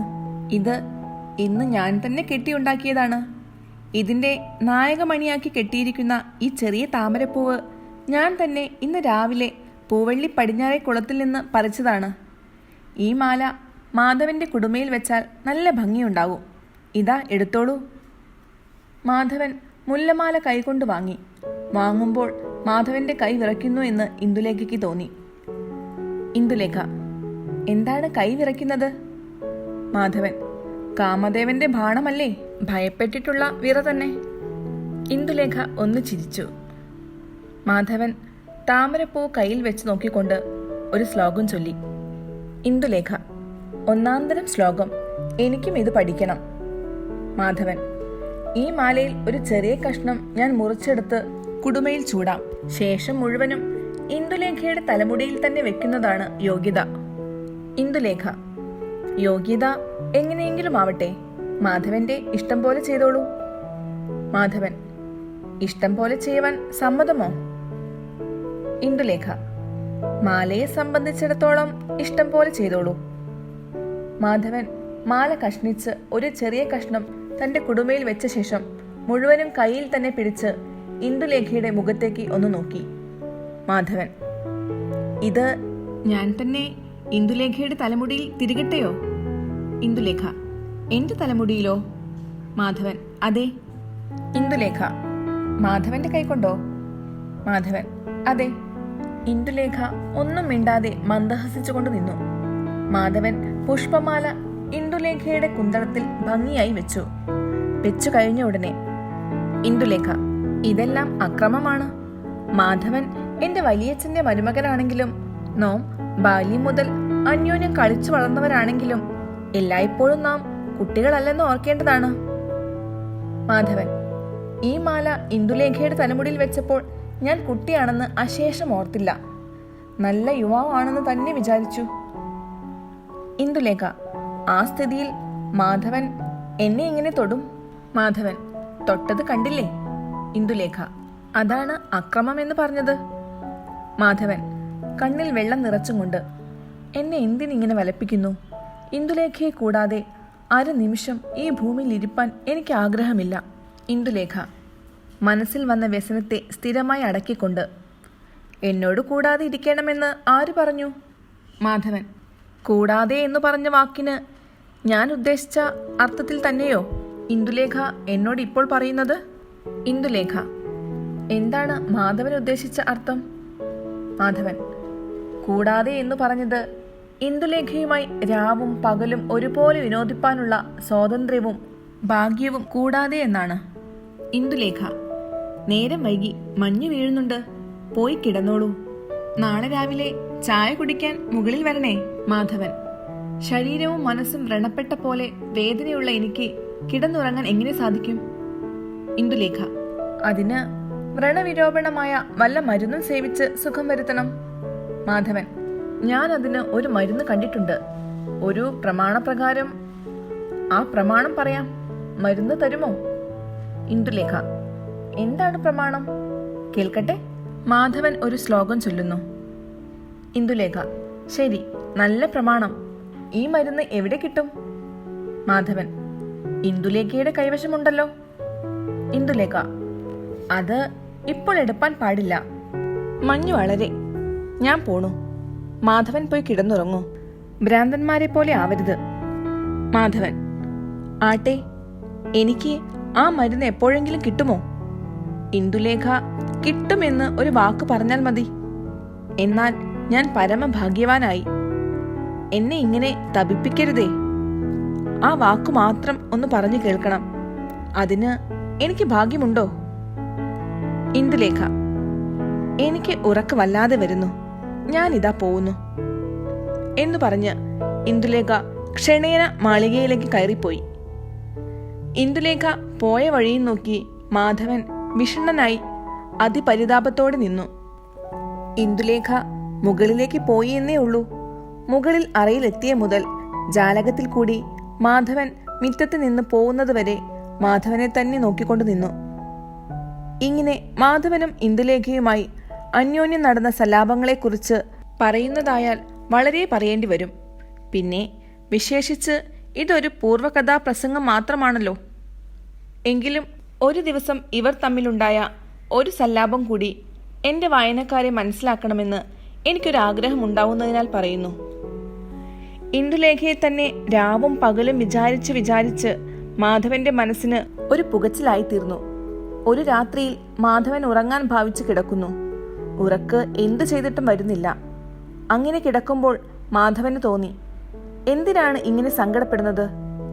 ഇന്ദുലേഖയ്ക്ക് എന്നോട് അനുരാഗമുണ്ടെങ്കിൽ ഇതിന് എത്രയോ മുമ്പ് എന്റെ ഭാര്യയായിരിക്കുമായിരുന്നു. എന്റെ മേൽ സ്നേഹമുണ്ടായിരിക്കാം, അനുരാഗമുണ്ടോ എന്ന് ഇനിയും എനിക്ക് സംശയം. പിന്നെ എന്നേക്കാൾ എത്രയോ യോഗ്യന്മാരും ധനവാന്മാരുമായ ആളുകൾ ഇന്ദുലേഖയെ ആഗ്രഹിക്കുന്നുണ്ടെന്ന് ഇന്ദുലേഖയ്ക്ക് തന്നെ അറിവുള്ളതിനാൽ അങ്ങനെ യോഗ്യരായവരിൽ ഒരുവനുമായി ചേർച്ചയായി മനസ്സിനെ അന്യോന്യം രഞ്ജിപ്പിച്ച് ഭാര്യ ഭർത്താക്കന്മാരായി ഇരിക്കണമെന്നായിരിക്കാം ഇന്ദുലേഖയുടെ താല്പര്യം. സ്ത്രീകളുടെ മനസ്സിനെ എങ്ങനെ അറിയാൻ കഴിയും? എത്ര തന്നെ പഠിപ്പുണ്ടായാലും സ്ത്രീ സ്വഭാവമല്ലേ. പിന്നെ ഞാൻ എന്തിനു വൃഥാ ഖേദിക്കുന്നു? ഇനി ഇന്ദുലേഖയെക്കുറിച്ച് ഇങ്ങനെ എന്റെ മനസ്സിനെ ഞാൻ തപിപ്പിക്കുകയില്ല, നിശ്ചയം. രാവിലെ തോക്കുകളെടുത്ത് ശിക്കാറിന് പോണം. അച്ഛനും വരുമായിരിക്കും. വളരെ ദിവസമായി ശിക്കാർ ചെയ്തിട്ട്. ഈ ഒരു മനോവ്യത കൊണ്ട് എന്റെ പൗരുഷങ്ങളെല്ലാം നശിക്കാറായി. അങ്ങനെ വരുത്തരുത്. ഞാൻ ബുദ്ധിഹീനനായിട്ടാണ് ഇങ്ങനെ കിടന്ന് വലയുന്നത്. എനിക്ക് ചെറുപ്പമാണ്. ഇന്ദുലേഖയ്ക്ക് ഭർത്താവ് ഉണ്ടാകേണ്ടുന്ന കാലം അതിക്രമിച്ചിരിക്കുന്നു. ഞാൻ ഇനി ഒരു വലിയ ഉദ്യോഗസ്ഥനോ മറ്റോ ആവുന്നതുവരെ ഒരിക്കലും ഇന്ദുലേഖ ഭർത്താവ് വേണ്ടെന്ന് വെച്ച് ഇരിക്കുകയില്ല. പിന്നെ ആ മോഹം വൃഥ. ഇനി ഞാൻ ഇങ്ങനെ എന്റെ മനസ്സിനെ വ്യസനിപ്പിക്കയില്ല എന്ന് മനസ്സുകൊണ്ട് നിശ്ചയിച്ച് ബഹുധൈര്യത്തോടെ കണ്ണടച്ചുറങ്ങണമെന്ന് ഉറച്ചു കിടന്നു. കണ്ണടച്ച നിമിഷത്തിൽ ഇന്ദുലേഖയുടെ നീണ്ട കണ്ണുകളും ചെന്താമരപ്പൂ പോലെ ശോഭയുള്ള മുഖവും കുന്തളഭാരവും അധരങ്ങളും മുമ്പിൽ വെളിവായി കാണുന്നത് പോലെ തോന്നി. കണ്ണുമിഴിച്ചു. ഒന്നും കണ്ടതുമില്ല.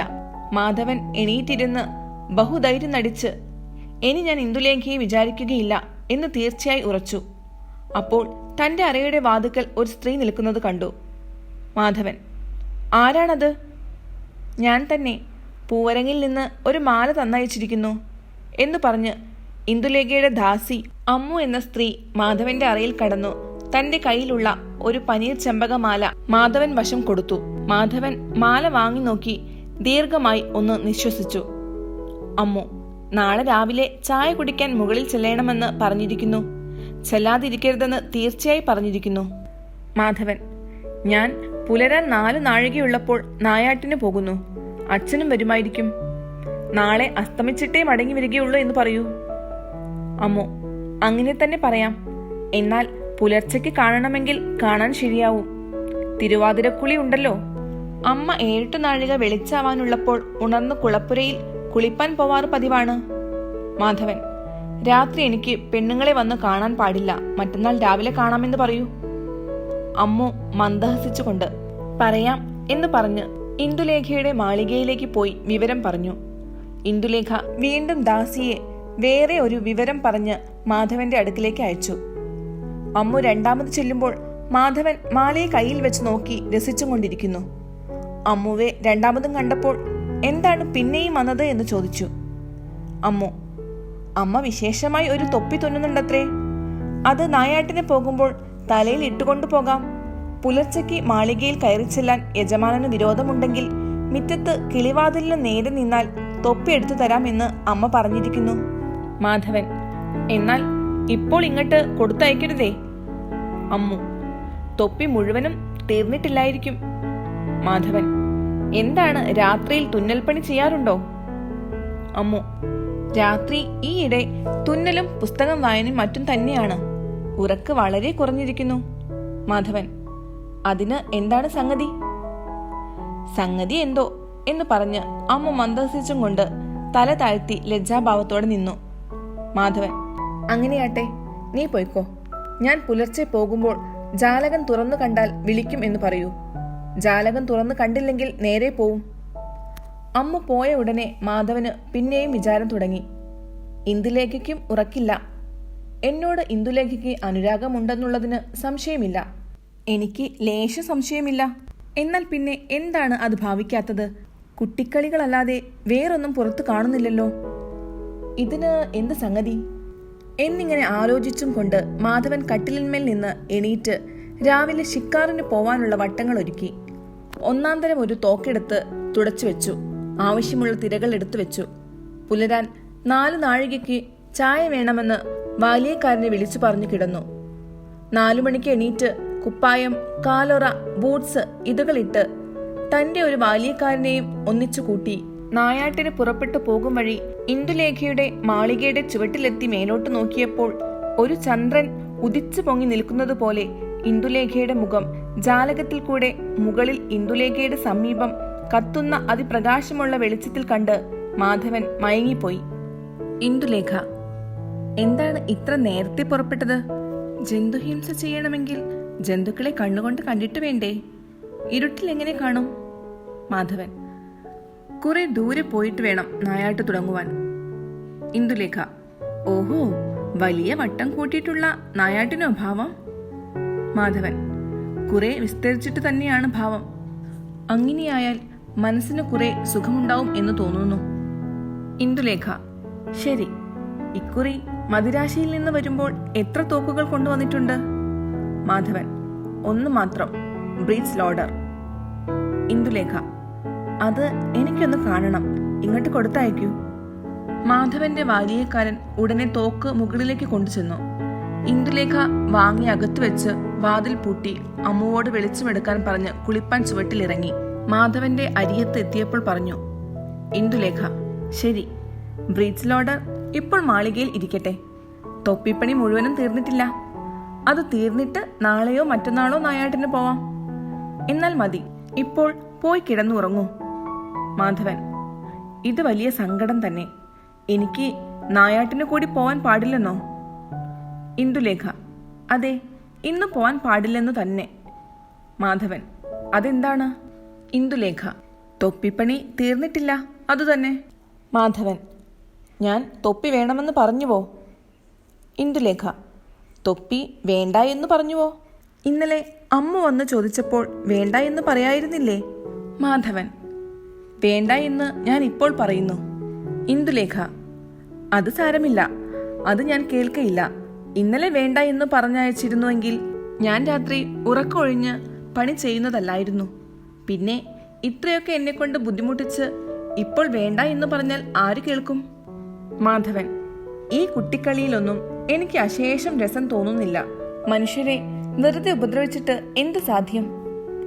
ഇന്ദുലേഖ, ഞാൻ കുട്ടിയാണ്, മാധവനും കുട്ടി തന്നെയാണെന്ന് ഇപ്പോഴും എനിക്ക് തോന്നുന്നു. അതുകൊണ്ട് മുമ്പ് നാം കളിച്ചതുപോലെ ഇപ്പോഴും കളിക്കാം. മാധവൻ, ഇന്നാളല്ലേ ഇന്ദുലേഖ പറഞ്ഞത് കുട്ടിക്കളി ഇനി പാടില്ല എന്നും മറ്റും? ഇന്ദുലേഖ, അപ്പോൾ മാധവനെ കുട്ടിയുടെ മാതിരിയിലല്ല കണ്ടത് എന്ന് പറഞ്ഞ് ചിരിച്ചും കൊണ്ട് കുളിപ്പാൻ പോയി. മാധവൻ വിഷണ്ണനായി തോട്ടത്തിൽ നടന്നുകൊണ്ടിരുന്നു. കുളി കഴിഞ്ഞ് ഇന്ദുലേഖ വരുമ്പോഴേക്ക് നേരെ നല്ല വെളിച്ചമായിരിക്കുന്നു. മാധവനെ കണ്ട് മുകളിലേക്ക് ഒന്നിച്ചു കൂട്ടിക്കൊണ്ടുപോയി ചായ കുടിക്കാൻ ക്ഷണിച്ചു. ചായ താൻ കുടിച്ചു വേണ്ടെന്ന് പറഞ്ഞു. പിന്നെയും ഇന്ദുലേഖയുടെ നിർബന്ധത്താൽ അല്പം കുടിച്ചു. രണ്ടുപേരും ഓരോ കസേലയിൽ ഇരുന്നു. ഇന്ദുലേഖ, ഇന്ന് നായാട്ടിന് പോവാൻ തരമില്ലല്ലോ. മാധവൻ, ഇന്ദുലേഖയ്ക്ക് കുട്ടിക്കളി മാറിയിട്ടില്ലെങ്കിൽ കളിപ്പാൻ വേറെ ആളെ അന്വേഷിച്ചോളൂ. എനിക്കിത് സഹിപ്പാൻ പാടില്ലാതെ ആയിരിക്കുന്നു. ഇന്ദുലേഖ, എന്താണ് സഹിപ്പാൻ പാടില്ലാത്തത്? നായാട്ടോ? മാധവൻ, ഞാൻ വെളിവായിട്ട് പറയാം. ഇന്ദുലേഖ, വരട്ടെ, അത്ര വെളിവായിട്ട് പറയണമെന്നില്ല. മാധവൻ നല്ല ധീരനാണെന്ന് ഞാൻ മുമ്പ് വിചാരിച്ചു. മാധവന്റെ ഇപ്പോഴത്തെ ഗോഷ്ഠികൾ കാണുമ്പോൾ എന്റെ അഭിപ്രായം തെറ്റാണെന്ന് ഞാൻ ഇപ്പോൾ വിചാരിക്കുന്നു. മാധവൻ, എനിക്ക് ഈ കാര്യത്തിൽ ധൈര്യമില്ല. ഇന്ദുലേഖ സാധാരണ ഈ ദിക്കിൽ കാണാറുള്ള മാതിരി ഒരു കുട്ടിയാണ് ഞാൻ എന്ന് ശങ്കിക്കേണ്ട.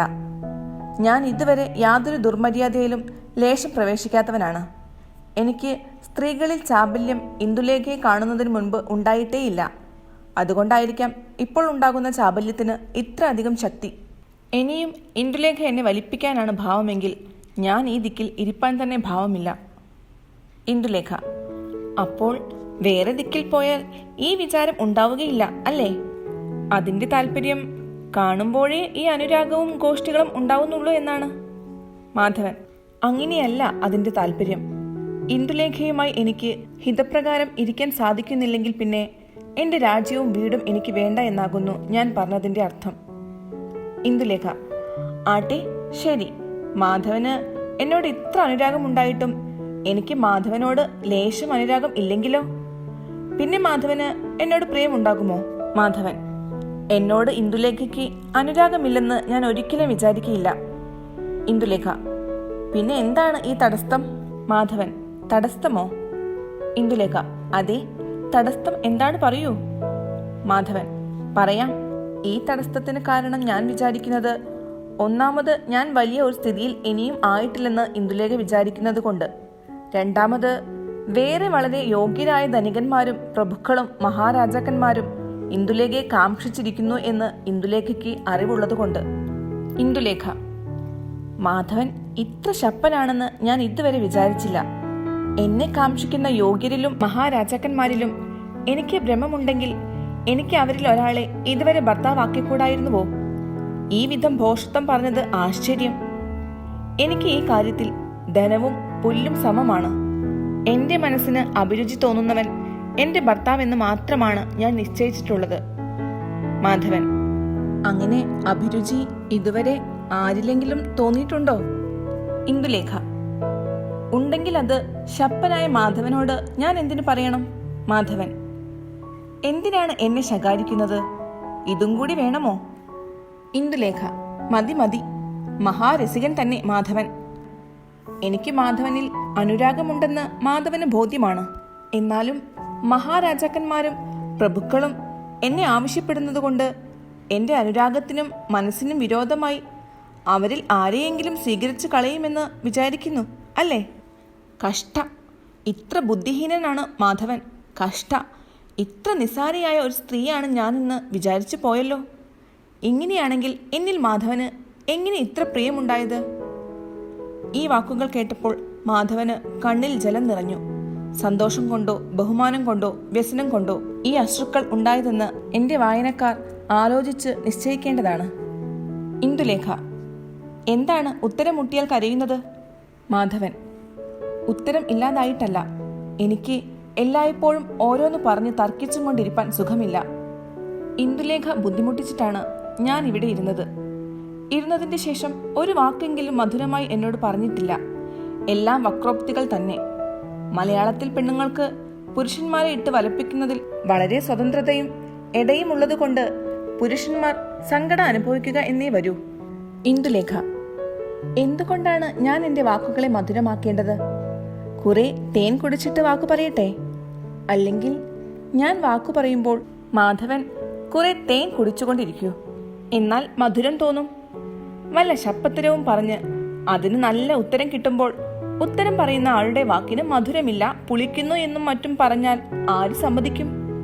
എന്താണ് മലയാള സ്ത്രീകൾക്ക് ദോഷം പറഞ്ഞത്? പുരുഷന്മാരെ ഉപദ്രവിക്കാൻ വളരെ കഴിയുന്നവരാണെന്നോ? മാധവൻ: അത്രമാത്രമല്ല, മലയാളത്തിലെ സ്ത്രീകൾ അന്യരാജ്യങ്ങളിലെ സ്ത്രീകളെ പോലെ പാതിവ്രത്യ ധർമ്മം ആചരിക്കുന്നില്ല. ഭർത്താക്കന്മാരെ യഥേഷ്ട എടുക്കുകയും ഉപേക്ഷിക്കുകയും ചെയ്യുന്നു. പിന്നെയും പല സ്വതന്ത്രതകൾ ഉണ്ട്. അതുകൊണ്ട് മലയാള സ്ത്രീകൾക്ക് ഗർവ് വളരെ അധികമുണ്ട് എന്നാണ് പറഞ്ഞത്. ഇന്ദുലേഖ: ശിക്ഷ! അതിമനോഹരമായ വാക്കു തന്നെ. മാധവന് ഇത്രയൊക്കെ പഠിപ്പും അറിവും ഉണ്ടായിട്ട് ഇങ്ങനെയാണ് മലയാള സ്ത്രീകളെ കുറിച്ച് അഭിപ്രായമായത്. ഇത് ആശ്ചര്യം തന്നെ. ഈ സംഗതിയിൽ ബുദ്ധിയുള്ള ഒരു മലയാള സ്ത്രീ മാധവനോട് താഴെ പറയുന്ന പ്രകാരം ഉത്തരം പറയും. എന്താണ് പറഞ്ഞത്? മലയാള സ്ത്രീകൾ പാതിവ്രത്യ ധർമ്മം ആചരിക്കുന്നില്ലെന്നോ? കഷ്ട! ഇതര രാജ്യങ്ങളിലുള്ള സ്ത്രീകളെ പോലെ മലയാള സ്ത്രീകളും ധാരാളമായി പതിവ്രതാധർമ്മം ആചരിക്കുന്നുണ്ട്. അസംഖ്യ സ്ത്രീകൾ ആചരിക്കുന്നുണ്ട്. ഒരു സ്ത്രീ പതിവ്രതാധർമ്മം ആചരിക്കുന്നില്ലെന്ന് പറഞ്ഞാൽ അവൾ വ്യഭിചാരിയാണെന്നാകുന്നു അർത്ഥം.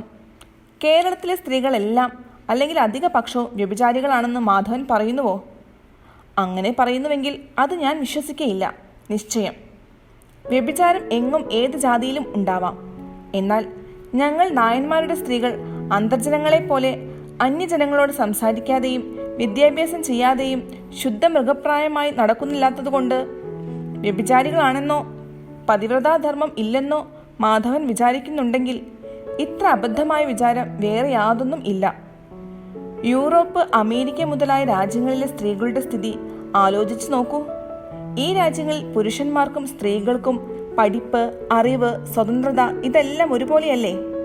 ഈ സ്ത്രീകളെല്ലാം വ്യഭിചാരികളോ? ഈ ദിക്കിൽ ഒരു സൗന്ദര്യമുള്ള സ്ത്രീക്ക് വല്ല വിദ്യാഭ്യാസവും ഉണ്ടായാൽ അവളുമായി സംസാരിച്ച് വിനോദിപ്പാൻ പോകുന്ന എല്ലാ പുരുഷന്മാരും അവളുടെ രഹസ്യക്കാരാണെന്ന് ക്ഷണേന ഊഹിച്ചു കളയുന്നു. ഇതിൽ എത്ര ഉണ്ട് സത്യമുണ്ട്? സംഗീതവിദ്യ പരിചയിച്ച ഒരു സ്ത്രീ പാടുന്നത് കേൾപ്പാൻ ഒരു 10 പുരുഷന്മാർ ഒന്നായി ചെന്ന് ഇരുന്ന് കേട്ടു പോന്നാൽ ആ 10 പുരുഷന്മാരും അവളുടെ ജാരന്മാരായി എന്ന് പറയും വിഡ്ഢികളായ നിങ്ങൾ. പുരുഷന്മാർ അങ്ങനെ തന്നെ എന്ന് അടിക്കുകയും ചെയ്യും. ഇങ്ങനെ നിങ്ങൾ തന്നെ ചെയ്യുന്നതിന് ഞങ്ങൾ വിചാരിച്ചാൽ എന്തു നിവൃത്തിയാണുള്ളത്? നിങ്ങൾ പുരുഷന്മാർ തന്റേടമുള്ളവരാണെങ്കിൽ സ്വജാതി സ്ത്രീകൾക്ക് ഈ വിധം അപമാനമുണ്ടാക്കുവാൻ ഇടവരുത്തുമോ? ഒരു സ്ത്രീക്ക് പതിവ്രതാ ധർമ്മത്തെ അശേഷം കളയാതെ അന്യപുരുഷന്മാരുമായി പല വിധത്തിലും വിനോദിപ്പാനും രസിപ്പാനും സംഗതികളും സ്വതന്ത്രതകളും ഉണ്ടാവാം. അങ്ങനെ വിനോദിക്കുന്നതും രസിക്കുന്നതുമെല്ലാം വ്യഭിചാരത്തിനുള്ള ഏകവിചാരത്തിന്മേലാണെന്ന് ദുർബുദ്ധികൾ ധരിച്ച് വെറുതെ കേരളീയ സുന്ദരിമാരെ അപമാനിക്കുന്നതിൽ മാധവൻ കൂടി ചേർന്നത് എനിക്ക് അത്യത്ഭുതമായിരിക്കുന്നു. എന്റെ വിചാരത്തിൽ സ്ത്രീകൾക്ക് സ്വാതന്ത്ര്യം കൊടുക്കാതെ മൃഗങ്ങളെ പോലെ വളർത്തിക്കൊണ്ടു വരുന്നതാണ് വ്യഭിചാരത്തിന് അധികവും ഹേതു എന്നാകുന്നു. ഒരു പശുവിനോ ശ്വാവിനോ വ്യഭിചാരത്തിൽ ലജ്ജയുണ്ടോ? എന്നാൽ പഠിപ്പും അറിവും ഉള്ളവർക്ക് ഒരു കാലവും വ്യഭിചാരത്തിൽ ശക്തി വരാൻ പാടില്ലെന്നല്ല ഞാൻ പറയുന്നത്. ദുർബുദ്ധിയും ദുർവ്യാപാരവും എത്ര പഠിപ്പുള്ളവർക്കും ചിലപ്പോൾ ഉണ്ടാവാം. അതുണ്ടാവുന്നത് പഠിപ്പ് കൊണ്ടും അറിവുകൊണ്ടുമാണെന്ന് ചില ഭോഷന്മാർ പറയുന്നത് കേൾക്കുമ്പോൾ എനിക്ക് ആശ്ചര്യം തോന്നുന്നു. പഠിപ്പും അറിവും ഈ വക ദുർബുദ്ധിയെ നശിപ്പിക്കാനുള്ള മുഖ്യ കാരണങ്ങളാണ്. ഭർത്താവിനെ ഇഷ്ടപോലെ എടുക്കുകയും ഉപേക്ഷിക്കുകയും ചെയ്യുന്നവരാണ് ഞങ്ങളെന്ന് മാധവൻ ഒരു ദോഷം പറയുന്നുണ്ട്. മര്യാദയില്ലാത്ത ചില സ്ത്രീകൾ ഇങ്ങനെ ചെയ്യുന്നുണ്ടായിരിക്കാം. എന്നാൽ ഇങ്ങനെ ചെയ്യുവാനുള്ള ഒരു സ്വതന്ത്രത ഞങ്ങൾക്കുള്ളത് എത്രയോ ശ്ലാഘനീയമായ ഒരു അവസ്ഥയാണ്. യൂറോപ്പിൽ കൂടി ഈ സ്വതന്ത്രത ഇല്ല. യൂറോപ്പിലുള്ള ബുദ്ധിശാലികളായ ചില ആളുകളും അമേരിക്ക രാജ്യത്തിലുള്ള വളരെ മഹാന്മാരും ഈ സ്വതന്ത്രത എല്ലായ്പ്പോഴും ഉണ്ടായിരിക്കേണ്ടതാണെന്ന് അഭിപ്രായപ്പെട്ടതായി ഞാൻ വായിച്ചിട്ടുണ്ട്. ഈ സ്വതന്ത്രത ഇല്ലായകിയാൽ എത്ര ഭാര്യ ഭർത്താക്കന്മാർ ദിവസം പ്രതി യൂറോപ്പിലും ഇന്ത്യയിലും സങ്കടം അനുഭവിക്കുന്നു. ഈ സ്വതന്ത്രതയെ ദുർവൃത്തിക്കായി ഉപയോഗിക്കാതെ ശരിയായി ആവശ്യമുള്ള ദിക്കിൽ മാത്രം ഉപയോഗിച്ചു വന്നാൽ അത് സ്ത്രീ പുരുഷന്മാർക്ക് വളരെ ഉപകാരമായി വരുന്നതാണ്. ഈ സ്വതന്ത്രത ഉണ്ടെന്ന് വെച്ച് മലയാളത്തിൽ എത്ര സ്ത്രീകൾ ഭർത്താക്കന്മാരെ ഉപേക്ഷിക്കുന്നുണ്ട്? എത്ര ഭർത്താക്കന്മാർ ഭാര്യമാരെ ഉപേക്ഷിക്കുന്നുണ്ട്? ഈ മാതിരി എത്ര കാര്യങ്ങൾ കഴിഞ്ഞ 10 കൊല്ലങ്ങളിൽ ഈ മലയാളത്തിലെ ഭാര്യ ഭർത്താക്കന്മാരുടെ ഇടയിൽ ഉണ്ടായിട്ടുണ്ടെന്ന് മാധവന് കൃത്യമായ ഒരു കണക്കെടുപ്പാൻ കഴിയുമെങ്കിൽ അപ്പോൾ തോന്നും 1000-ൽ ഒന്നുകൂടി ഉണ്ടായി എന്ന് പറവാൻ സംശയിക്കേണ്ടതാണെന്ന്. ചിലപ്പോൾ ചില ദിക്കിലുണ്ടാവും. അതിന് കാരണങ്ങളും ഉണ്ടായിരിക്കും. അകാരണമായും ഭാര്യ ഭർത്താക്കന്മാരിൽ ഒരാളുടെ ദുർബുദ്ധിയാലും ദുർലഭമുണ്ടായി എന്ന് വന്നേക്കാം. എന്നാൽ അത് കേരളീയ സ്ത്രീകൾക്ക് സർവ്വസാധാരണയാണെന്ന് പറഞ്ഞ് ഞങ്ങളെ മാത്രം അവമാനിക്കുന്നത് കഷ്ടമാണ്. ഈ സ്വതന്ത്രത ഉണ്ടാവുന്നത് നല്ലതാണ്. എന്നാൽ അത് വേണ്ട ദിക്കിലേ ഉപയോഗിക്കാവൂ. ചിലപ്പോൾ ചിലർ വേണ്ടാത്ത ദിക്കിലും ഉപയോഗിക്കുന്നുണ്ടായിരിക്കാം. അതുകൊണ്ട് അവമാനവും സിദ്ധിക്കുന്നുണ്ടായിരിക്കാം. എന്നാൽ അത് ആ സ്വതന്ത്രതയുടെ ദോഷമല്ല, അതിനെ തെറ്റായി ഉപയോഗിക്കുന്നതിനാലുള്ള ദോഷമാണ്. അതുകൊണ്ട് മാധവന് എന്നോട് ദേഷ്യമുണ്ടെങ്കിൽ എന്റെ മുഴുവൻ വർഗക്കാരിൽ ഈ ദൂഷ്യാരോപണം ചെയ്യുവാൻ ഞാൻ സമ്മതിക്കുകയില്ല. നിശ്ചയം തന്നെ. മാധവൻ: ഭാര്യ ഭർത്താക്കന്മാർക്ക് വേണ്ടപ്പോൾ എല്ലാം യഥേഷ്ട അന്യോന്യമുള്ള സംബന്ധം വിടുത്താൻ അവരിരുവരിൽ ആർക്കെങ്കിലും അധികാരമുണ്ടായി വരുന്നത് നല്ല സ്വതന്ത്രതയാണെന്ന് ഞാൻ വിചാരിക്കുന്നില്ല. ഈ നിലയായാൽ ഭാര്യ ഭർത്താക്കന്മാർ തമ്മിലുള്ള സംബന്ധം ഒരു കരാറിനാൽ ഉണ്ടാവുന്ന സംബന്ധം പോലെയായി. അതിൽ ഒരു രുചിയും ശ്ലാഘ്യതയും എനിക്ക് തോന്നുന്നില്ല. ഇന്ദുലേഖ ചിരിച്ചും കൊണ്ട്: എന്നാൽ മലയാള മാതിരിയുള്ള സംബന്ധത്തിൽ മാധവന് രുചിയില്ലായിരിക്കും അല്ലേ? മാധവൻ: ഇല്ല. ഇന്ദുലേഖ: അങ്ങനെയാണെങ്കിൽ മുമ്പ് പറഞ്ഞില്ലേ അന്യരാജ്യത്തെങ്ങാനും പോയി കളയാമെന്ന്? അങ്ങനെ ചെയ്തോളൂ, അതാണ് നല്ലത്. മാധവൻ: അതിന് തന്നെയാണ് ഭാവം. ഇന്ദുലേഖയ്ക്ക് അത് സമ്മതം തന്നെയോ? ഇന്ദുലേഖ: എന്റെ സമ്മതം എന്തിനാണ്? മാധവൻ: ഇന്ദുലേഖ എന്റെ ഭാര്യയായിരിക്കുമെങ്കിൽ എനിക്ക് മലയാളം തന്നെയാണ് സ്വർഗം. ഇന്ദുലേഖ: അപ്പോൾ മലയാള മാതിരി സംബന്ധം സാരമില്ലാത്ത മാതിരിയാണെന്നല്ലേ പറഞ്ഞത്? പിന്നെ അതിൽ എന്തിനു കാംക്ഷിക്കുന്നു? മാധവൻ: അത് ഇന്ദുലേഖയ്ക്കും എനിക്കും സംബന്ധിക്കുകയില്ല. ഇന്ദുലേഖ: ശരി, നല്ല വാക്ക്. ഇങ്ങനെ സംസാരിച്ചു കൊണ്ടിരിക്കുമ്പോൾ ഇന്ദുലേഖയുടെ അമ്മ മുകളിലേക്ക് വന്ന് രണ്ടാളെയും പരിഹാസം തുടങ്ങി. അപ്പോഴത്തെ സ്വകാര്യ സല്ലാപവും അന്നത്തെ നായാട്ടും മാധവന് മുടങ്ങുകയും ചെയ്തു. ഇനി ഈ പൂർവ്വകഥ ചുരുക്കി പറയുന്നു. മാധവന് ക്രമേണ വ്യത സഹിപ്പാൻ പാടില്ലാതെ ആയി തുടങ്ങി. ഭക്ഷണം, നിദ്ര ഈ വകയിൽ അശേഷം ശ്രദ്ധയില്ലാതെ ആയി എന്നു തന്നെ പറയാം. ഇന്ദുലേഖയുടെ മാളികയിൽ അത്ര അധികം പോയി ഇരിക്കാറുമില്ലാതായി. ഒരു ദിവസം ഇന്ദുലേഖയുമായി മാധവന്റെ അമ്മ പാർവതി അമ്മ സംസാരിച്ചു കൊണ്ടിരിക്കുമ്പോൾ സംഗതിവശാൽ മാധവന്റെ പ്രസ്താവം വന്നതിൽ മാധവന് എന്തോ അകാരണമായി ഒരു കുണ്ഠിതം കാണുന്നു എന്ന് പാർവതി അമ്മ പറഞ്ഞു. ഇന്ദുലേഖ: അകാരണമായിരിക്കില്ല പാർവതി അമ്മ. ഞാൻ ഒരു കാരണവും കാണുന്നില്ല. ചോറ് അവൻ ഉണ്ണുന്നില്ല. 2 നേരവും കൂടി കഷ്ടിച്ച് ഒരു അരി ചെല്ലുന്നില്ല. പാലോ ചായയോ ഒന്നും തന്നെ കഴിക്കുന്നില്ല. രാത്രി അവന് ഉറക്കവുമില്ലെന്ന് കൂടെയുള്ളവർ പറയുന്നു. എന്തോ വല്ല ദീനവും ഉടനെ വന്നു പിടിക്കുമോ എന്നറിഞ്ഞില്ല. ഇന്ദുലേഖ: എന്നാൽ ഞാനൊന്ന് ചോദിക്കാം, ഇങ്ങോട്ട് വരാൻ പറയൂ. പാർവതിയമ്മ പോയി മാധവനോട് പറഞ്ഞു. മാധവൻ ഇന്ദുലേഖയുടെ മാളികയിന്മേൽ ചെന്നു. ഇന്ദുലേഖ: എന്താ ഈയിടെ ഇങ്ങോട്ട് വരവ് ഒന്ന് ചുരുങ്ങിയിരിക്കുന്നത്? മാധവൻ: വരാൻ എനിക്ക് മനസ്സിന് അശേഷ സുഖമില്ല. ഇന്ദുലേഖ: ഇവിടെ വരുമ്പോഴാണ് സുഖക്കേട്? മാധവൻ: അതെ, സുഖക്കേട് അധികമാവുന്നത് ഇവിടെ വരുമ്പോഴാണ്. സുഖക്കേട് സാധാരണ എല്ലായ്പ്പോഴും ഉണ്ട്. ഇന്ദുലേഖ: ഞാൻ മേൽ കഴുകാൻ പോകുന്നു. ആ കോച്ചിനുമേൽ ന്യൂസ് പേപ്പർ വായിച്ചു കിടക്കൂ. ഞാൻ ക്ഷണം വരാം, എന്നിട്ട് വിവരങ്ങൾ പറയാം. മാധവൻ കോച്ചിനുമേൽ കിടന്നു. ന്യൂസ് പേപ്പർ തൊട്ടില്ല. ഇന്ദുലേഖ: ന്യൂസ് പേപ്പർ എന്തു പിഴച്ചു എന്ന് ചോദിച്ച് ചിരിച്ചും കൊണ്ട് മേൽ കഴുകാൻ താഴത്തേക്ക് ഇറങ്ങുമ്പോൾ മുകളിലേക്ക് ഒരു വാലിയക്കാരൻ മാധവന് ഒരു കമ്പി വർത്തമാനലക്കോട്ടും കൊണ്ട് കയറുന്നത് കണ്ടു. എന്തോ പരീക്ഷയുടെ സംഗതിയായിരിക്കുമെന്ന് വിചാരിച്ച് ലക്കോട്ട് ഇന്ദുലേഖ സംശയം കൂടാതെ വാങ്ങി പൊളിച്ച് വായിച്ചപ്പോൾ ബഹുസന്തോഷമായി. ഉടനെ ഓടിക്കൊണ്ട് മുകളിൽ ചെന്ന് BL ജയിച്ചു എന്ന് പറഞ്ഞ് മാധവന്റെ അടുക്കെ കമ്പി വർത്തമാന കടലാസം കൊണ്ട് പോയി നിന്നു. മാധവൻ ശരി, നന്നായി എന്നു മാത്രം പറഞ്ഞു. കടലാസ് വാങ്ങിയതേയില്ല. പിന്നെ ഒരക്ഷരവും ഉരിയാട്ടില്ല. കിടന്നയിടത്തു നിന്ന് ഇളകിയതേയില്ല. ഇന്ദുലേഖയുടെ ചന്ദ്രബിംബ സമമായ മുഖത്ത് ഒരു സങ്കടത്തോടു കൂടെ എന്ന പോലെ നോക്കിക്കൊണ്ട് കിടന്നതേയുള്ളൂ. ഇത് കണ്ടപ്പോൾ ഇന്ദുലേഖയ്ക്ക് അതികഠിനമായ ഒരു വ്യത ഉണ്ടായി എങ്കിലും അതിനെ ധൈര്യത്തോടെ അടക്കി. ഇന്ദുലേഖ: ഇത് എന്തു കഥയാണ്? ഒരു വ്യസനഭാവം കാണുന്നത്? BL 1-ാം ക്ലാസ്സിൽ ഒന്നാമനായി ജയിച്ചു എന്ന് അറിയിച്ചാൽ ഇത്ര വ്യസനമോ? ഇങ്ങനെ അനാസ്ഥയായി കിടക്കുന്നത് ആശ്ചര്യം, ആശ്ചര്യം. മാധവൻ: എനിക്കിതിൽ ഒരാസ്ഥയുമില്ല. BL പാസ്സായാലും ഇല്ലെങ്കിലും എല്ലാം എനിക്ക് ഒരുപോലെ. ഇന്ദുലേഖ: ജയിച്ച വിവരം ഞാൻ പോയി വലിയച്ഛനോടും നമ്മൾ 2 ആളുടെ അമ്മമാരോടും പറയട്ടെ? ഞാൻ തന്നെ ഓടിപ്പോയി പറയും. അവർക്കെങ്കിലും സന്തോഷമുണ്ടാകും. മാധവൻ: എന്തിന് ഇന്ദുലേഖ ഇത്ര ബുദ്ധിമുട്ടുന്നു? അവരോടൊക്കെ ഞാൻ തന്നെ പോയി സാവധാനത്തിൽ പറയാമല്ലോ. എന്താണ് ബന്ധപ്പാട്? ഇന്ദുലേഖ: ഞാൻ തന്നെ ഈ ക്ഷണം പോയി പറയും. ടെലിഗ്രാം വായിക്കണ്ടേ? ഇതാ നോക്കൂ. മാധവൻ: എനിക്ക് വായിക്കണമെന്നില്ല. എനിക്ക് ഈ BL പാസ്സായതിൽ ഒരു സന്തോഷവും ഇല്ല. ഇന്ദുലേഖ: അതെന്തുകൊണ്ട്? മാധവൻ: എൻ്റെ മനസ്സിൻ്റെ വ്യസനം കൊണ്ട്. ഇന്ദുലേഖ: BL പാസ്സായാൽ വ്യസനമാണോ? മാധവൻ: ഇന്ദുലേഖയ്ക്ക് ഇത്ര കഠിനമായ കല്ല് പോലത്തെ ഹൃദയമായത് ഞാൻ മുമ്പ് അറിഞ്ഞിരുന്നുവെങ്കിൽ എന്ന് പറഞ്ഞു നിർത്തി. ഇന്ദുലേഖ: അറിഞ്ഞിരുന്നുവെങ്കിൽ എന്താണ്? മുഴുവൻ പറയരുതേ. മാധവൻ: അറിഞ്ഞിരുന്നുവെങ്കിൽ. ഇന്ദുലേഖ: അറിഞ്ഞിരുന്നുവെങ്കിൽ എന്താണ്? ഇന്ദുലേഖ ഈ വാക്കു പറഞ്ഞും കൊണ്ട് മാധവന്റെ സമീപത്തിൽ കുറെ കൂടെ അടുത്തു നിന്നു. മാധവൻ: അറിഞ്ഞിരുന്നുവെങ്കിൽ എനിക്ക് ഈ സങ്കടവും നാശവും വരികയില്ലായിരുന്നു.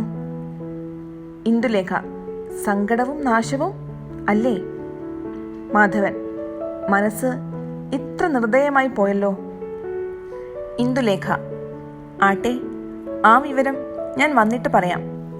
BL ജയിച്ച വിവരം എനിക്ക് തന്നെ പോയി വലിയച്ഛനോടും നമ്മുടെ 2 ആളുടെയും അമ്മമാരോടും പറയണം.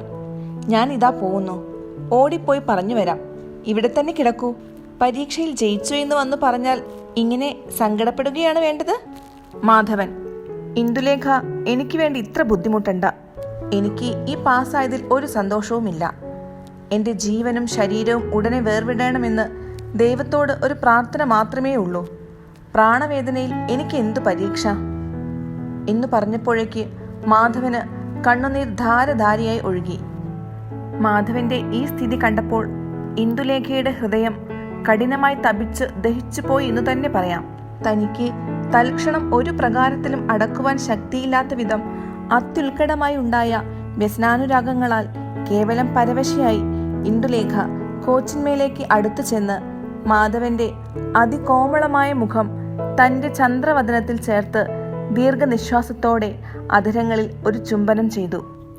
എൻ്റെ ജീവനാഥനായുള്ള ഭർത്താവേ, എന്തിനിങ്ങനെ വ്യസനിക്കുന്നു? ഞാൻ അങ്ങേ 2 കൊല്ലങ്ങൾക്ക് മുമ്പ് തന്നെ എൻ്റെ മനസ്സിൽ ഭർത്താവാക്കി വെച്ചിരിക്കുന്നുവല്ലോ.